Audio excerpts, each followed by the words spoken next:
चंद्रयान 3 के एल्गोरिथम ने आखिरी मौके पर दिखाया कमाल। इसरो की ऑटोमेटिक लैंडिंग तकनीक थी इतनी बेमिसाल, जिसे देखकर दुनिया भर में गूंजा हमारे देश भारत का नाम। विक्रम लैंडर के सामने फेल हुए नासा, रूस और चीन के महंगे अंतरिक्ष यान। दोस्तों, 20 अगस्त के दिन रूस के लूना 25 के क्रैश के बाद पूरी दुनिया की नजर सिर्फ इसरो के चंद्रयान पर ही टिकी हुई थी और हर तरफ विक्रम लैंडर की लैंडिंग को लेकर कौतूहल का माहौल बना हुआ था। चारों तरफ इसरो और चंद्रयान 3 की बातें चल रही थी। इसी बीच इसरो ने इतनी बड़ी गुड न्यूज दे दी, जिसे सुनकर हर भारतीय की आंखों में खुशी के आंसू छलक आए हैं। पूरी दुनिया में भारत की इस अपार सफलता के गुणगान गाए जा रहे हैं। जी हाँ, 2014 में इसरो द्वारा देखा हुआ सपना आज पूरा हो चुका है और चंद्रयान 3 के विक्रम लैंडर ने चांद के दक्षिणी ध्रुव की सतह पर सफल लैंडिंग करके ऐसा कमाल कर दिखाया है जो अमेरिका, चीन और रसिया जैसे बड़े देश भी नहीं कर पाए। तो कैसे थे इस मिशन के आखिरी 20 मिनट? कैसे चंद्रयान मिशन में विक्रम लैंडर ने चखा सफलता का स्वाद? जानने के लिए कुर्सी की पेटी बांध लीजिए, चलिए हमारे साथ विक्रम लैंडर की लैंडिंग के रोमांचक सफर पर। दोस्तों, 23 अगस्त के दिन पूरे भारत में टेंशन का माहौल छाया हुआ और जैसे जैसे शाम करीब आ रही थी, हम सभी की धड़कनें तेज होती जा रही थी, क्योंकि इसी शाम चंद्रयान 3 की लैंडिंग होने वाली थी। इसरो के वैज्ञानिकों की कठिन परीक्षा होने वाली थी और यही शाम भारत की किस्मत लिखने वाली थी। इसलिए शाम के 5:20 पर जब इसरो ने चंद्रयान 3 की लैंडिंग का लाइव टेलीकास्ट शुरू किया, तो 140 करोड़ भारतीय अपने मोबाइल और टीवी स्क्रीन के सामने नजरें गड़ाए बैठ गए और प्रधानमंत्री नरेंद्र मोदी भी साउथ अफ्रीका से इसरो के साथ लाइव जुड़ गए थे और सभी उस पल का इंतजार कर रहे थे जब विक्रम लैंडर की लैंडिंग शुरू होने वाली थी। इंतजार के इन घड़ियों में हर एक पल 1 घंटे के जैसा मालूम पड़ रहा था, लेकिन आखिरी में वो पल आ ही गया जब विक्रम लैंडर की लैंडिंग शुरू होने वाली थी, जिसे देखने के लिए सिर्फ भारत ही नहीं बल्कि पूरी दुनिया के लोग उत्सुक थे। और इस मिशन को लाइव देखने से भारत के दुश्मन देश यानी चीन और पाकिस्तान भी खुद को नहीं रोक पाए थे। तो आखिर क्या हुआ आखिरी के उस 20 मिनटों में, जिसके बाद चंद्रयान 3 ने इतिहास रच दिया? जानने के लिए चलिए चलते हैं विक्रम के साथ मून लैंडिंग के इस रोमांचक सफर पर। तो शाम के करीब 5:44 पर चंद्रयान 3 अपनी कक्षा में लैंडिंग की तैयारी करते हुए 6048 किलोमीटर प्रति घंटे की रफ्तार से दहाड़ते हुए आगे बढ़ रहा था।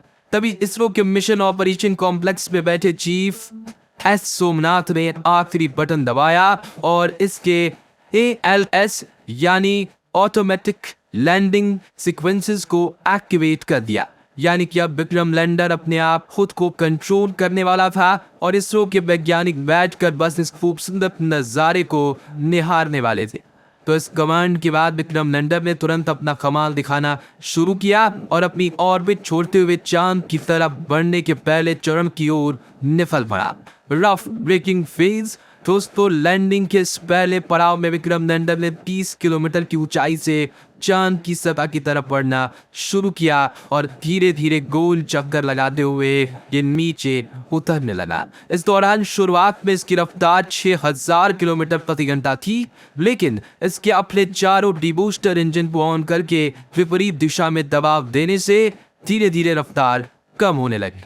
करीब 11 मिनट 30 सेकंड्स के बाद इसने अपनी रफ्तार को 1300 किलोमीटर प्रति घंटा कर दिया था और ये सतह से सिर्फ और सिर्फ 7.4 किलोमीटर ऊंचाई तक पहुंच चुका था। इसके साथ रफ ब्रेकिंग फेज का अंत हुआ। Altitude Ford phase.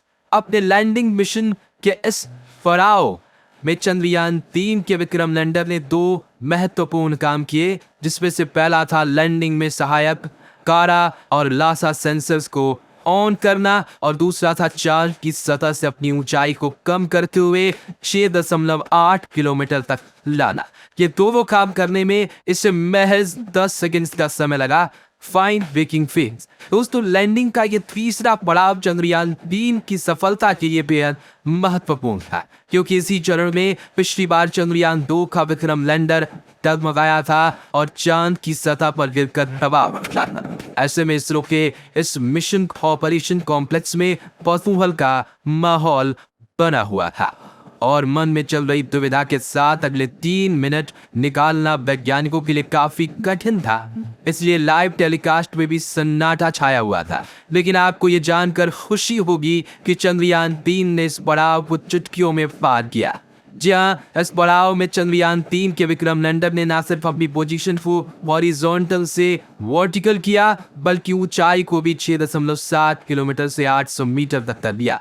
और इस पड़ाव के अंत में विक्रम लैंडर की वेलोसिटी यानी रफ्तार 0 हो चुकी थी, मानो ऐसे कि वो चांद की सतह के ऊपर बाहुबली की तरह सीना ताने स्थिर खड़ा हो। इस तरह 3 मिनट में फाइन ब्रेकिंग फेज पूरा हुआ और अगले 20 से 22 सेकंड्स इसी स्थिति में खड़े रहने के बाद इसने चांद की तरफ जाने के लिए अपना आखिरी पड़ाव में एंट्री ले ली।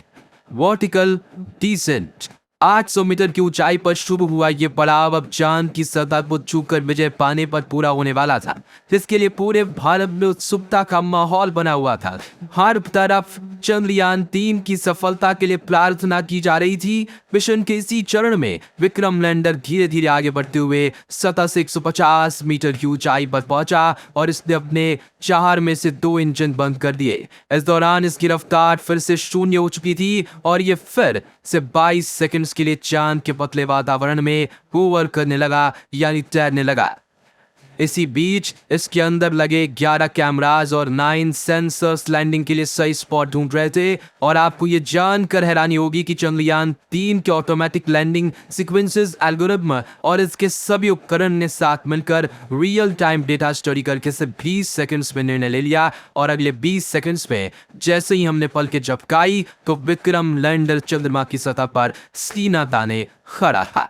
इस ऐतिहासिक जीत से, जिससे पूरा भारत तालियों की कड़कड़ाहट से गूंज उठा और हर तरफ उमंग और उल्लास का माहौल बनने लगा, लोग एक दूसरे को बधाइयां देने लगे। भारत के दुश्मन भी इसरो की इस अपार सफलता को देखकर जलकर राख हो गए। दोस्तों, चंद्रयान 3 की ये जीत भारत के लिए इतनी ऐतिहासिक इसलिए थी क्योंकि इस मिशन के साथ भारत ने वो कर दिखाया जो पूरी दुनिया का कोई देश नहीं कर पाया। जहां विक्रम लैंडर ने चांद के उस दक्षिणी ध्रुव पर लैंडिंग कर ली जहां जाने के नासा, रूस और चीन भी नहीं कर पाया। यानी इस कामयाबी के साथ भारत दुनिया का वो पहला देश बन चुका है जिसने चांद के दक्षिणी ध्रुव पर फतेह हासिल की है।